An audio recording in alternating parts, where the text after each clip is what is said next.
नमस्कार, मैं हूं आपके साथ आरती सिंह आजाद। रुक करते हैं खास खबर की ओर। जिला पुलिस अधीक्षक बच्चन सिंह के आदेश अनुसार शहर यातायात नियंत्रण शाखा अकोला एवं पूरे जिले में सभी पुलिस थानों के अंतर्गत ब्लैक फिल्म लगाए हुए 4 पहिया वाहनों पर कलम 102/177 मोवापा के अनुसार नियम का उल्लंघन करने वाले वाहनों पर कार्यवाही करने हेतु पूरे जिले में दिनांक 23 जनवरी से 28 जनवरी के बीच विशेष मुहिम चलाई गई।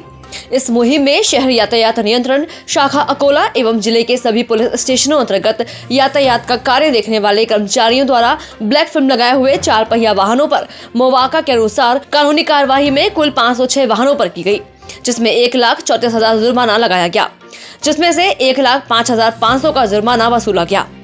नागरिकों को यातायात पुलिस द्वारा आह्वान किया गया है कि वाहन चलाते समय 4 पहिया वाहन पर कांच में डार्क काली फिल्म न लगाई जाए तथा वाहनों के दस्तावेज साथ में रखें, यातायात नियमों का पालन करें और अपने वाहनों के पेंडिंग जुर्माना को तत्काल यातायात पुलिस अथवा शहरी यातायात कार्यालय में भरें।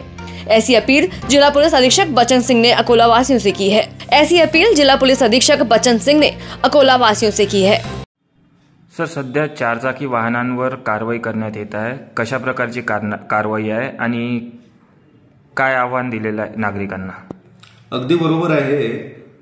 शहर वाहतूक नियंत्रण शाखा अकोला यांना माननीय पोलीस अधीक्षक श्री बच्चन सिंह साहेब यांनी आदेश दिलेले आहेत की शहरामध्ये व जिल्ह्यामध्ये ज्या 4 चाकी वाहनावर काळी फिल्म डार्क फिल्म लावलेली आहे अशा वाहनावर मोटार वाहन कायद्याप्रमाणे कार्यवाही करण्याचे आदेश दिल्याने आम्ही 23 जानेवारी ते 28 जानेवारी पावेतो 4 चाकी वाहनावर ज्याच्यावर डार्क फिल्म लावलेली आहे अशा वाहनावर शहरामध्ये व जिल्ह्यामध्ये एकूण 503 वाहनावर कार्यवाही केली असून त्याच्यामध्ये जवळपास 1.5 लाख दंड आकारण्यात आला व नगदी दंड 1,03,000 हा वसूल करण्यात आलेला आहे।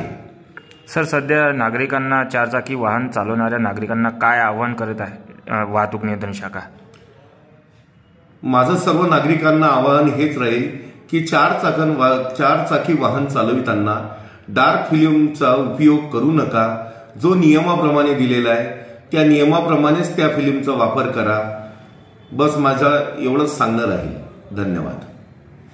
फिलहाल इतना ही। खबरों का सिलसिला लगातार जारी है। नमस्कार।